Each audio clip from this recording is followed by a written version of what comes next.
सबसे पहले हम लोगों ने सीट शेयरिंग की घोषणा की। एनडीए गठबंधन ने अपना सीट शेयरिंग की घोषणा कर दी है।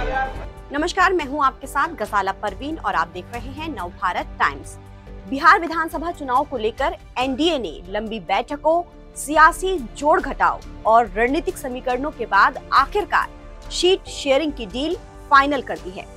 एनडीए में मुख्यमंत्री नीतीश कुमार की पार्टी जेडीयू और बीजेपी ने 243 सीटों में से 101 सीटों पर चुनाव लड़ने का फैसला किया है।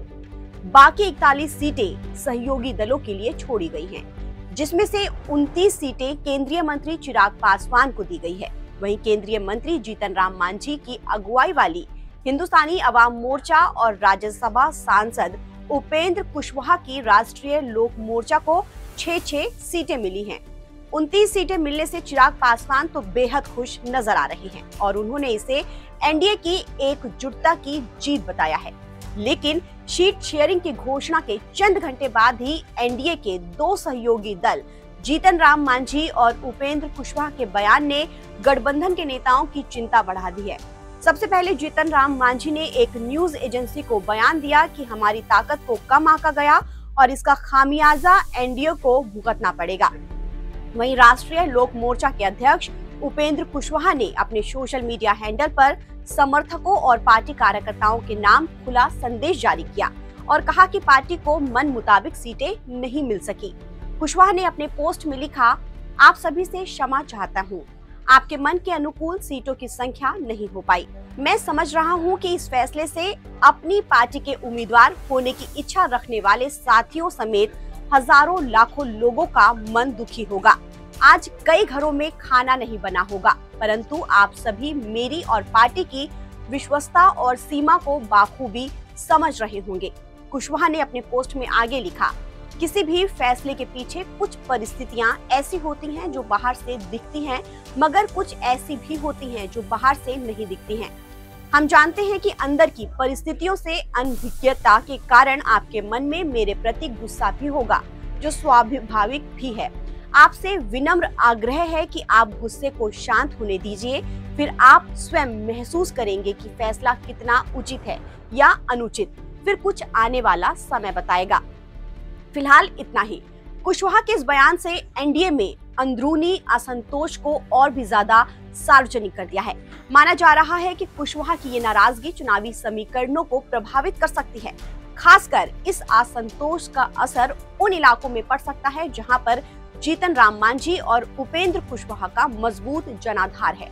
जीतन राम मांझी की उदासी और नाराजगी जाहिर करने के बाद उपेंद्र कुशवाहा का ये खुला पत्र एनडीए की टेंशन बढ़ा सकता है, क्योंकि जिस तरह से एनडीए में सिर्फ चिराग पासवान की चली है, उसने एनडीए के दो प्रमुख सहयोगी दलों की नाराजगी को बढ़ा दिया है।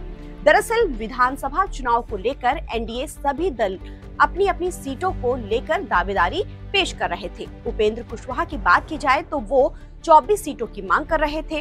हालांकि उनके पाले में महज 6 सीटें ही आई। यही वजह है कि उन्होंने दबे स्वर में अपनी नाराजगी जाहिर कर दी। इसके साथ ही पोस्ट से संदेश दिया कि आने वाले वक्त में पता चल जाएगा। इससे ऐसा माना जा रहा है कि मनमुटाव अभी खत्म नहीं हुआ है, ये आने वाले दिनों में और भी ज्यादा बढ़ सकता है। उपेंद्र कुशवाहा और जीतन राम मांझी दोनों ही उस तबके से आते हैं जो एनडीए के मजबूत वोट बैंक का बड़ा आधार है और इन दोनों की नाराजगी बरकरार रही तो इसका सीधा असर आने वाले चुनाव पर भी पड़ सकता है। अब देखना होगा कि शीर्ष नेतृत्व किस तरह से इन दरारों को भर पाते हैं। लेकिन अगर हम 2020 के विधानसभा चुनाव की बात करें तो उस वक्त सीएम नीतीश के नेतृत्व वाली जेडीयू ने 115 सीटों पर और बीजेपी ने 110 सीटों पर चुनाव लड़ा था। वहीं मांझी की हमको 7 सीटें तो मुकेश साहनी की वीआईपी को 11 सीटें मिली थी। उस वक्त साहनी एनडीए का हिस्सा थे, जबकि चिराग पासवान ने नीतीश कुमार से मतभेद के चलते अलग चुनाव लड़ा था। कांटे की टक्कर होने की वजह से उस चुनाव में एनडीए ने 125 सीटें जीती थी, जबकि महागठबंधन को 110 सीटें मिली थी। इस बार चुनावी समीकरणों में कुछ अलग होने वाला है। जेडीयू और बीजेपी ने बराबरी का फॉर्मूला अपनाया है। चिराग पासवान की पार्टी अब एनडीए में वापस लौट आई है और उससे सम्मानजनक सीटें भी मिली हैं। इससे नीतीश कुमार को एक मजबूत सहयोगी की उम्मीद है। वहीं दूसरी ओर महागठबंधन भी अपनी तैयारियों में जुटा हुआ है और उम्मीद की जा रही है कि वो सीट शेयरिंग का ऐलान जल्द ही कर सकता है। बता दें कि बिहार में 2 चरणों में मतदान होना है। पहले चरण की वोटिंग 6 नवंबर को होगी और उसके बाद दूसरे चरण की वोटिंग 11 नवंबर को होगी। वोटों की गिनती 14 नवंबर को होगी। पहले चरण के चुनाव के लिए नामांकन पत्र दाखिल करने का काम 17 अक्टूबर तक पूरा हो जाएगा और यही वजह है कि अब धीरे धीरे राजनीतिक पार्टियां अपने अपने उम्मीदवारों की लिस्ट भी जारी करने लगी हैं।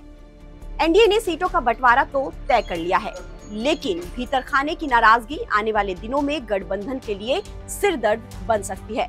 कुशवाहा और मांझी जैसे छोटे सहयोगी अगर असंतुष्ट रहे तो इसका असर चुनावी नतीजों पर पड़ सकता है। फिलहाल बिहार की सियासत एक बार फिर से दिलचस्प मोड़ पर पहुंच गई है। जहां एक और एनडीए मजबूती दिखाने की कोशिश में है तो वहीं अंदरूनी मतभेद उसकी सबसे बड़ी चुनौती बन सकती है। ताजा अपडेट के लिए आप बने रहिए नवभारत टाइम्स के साथ।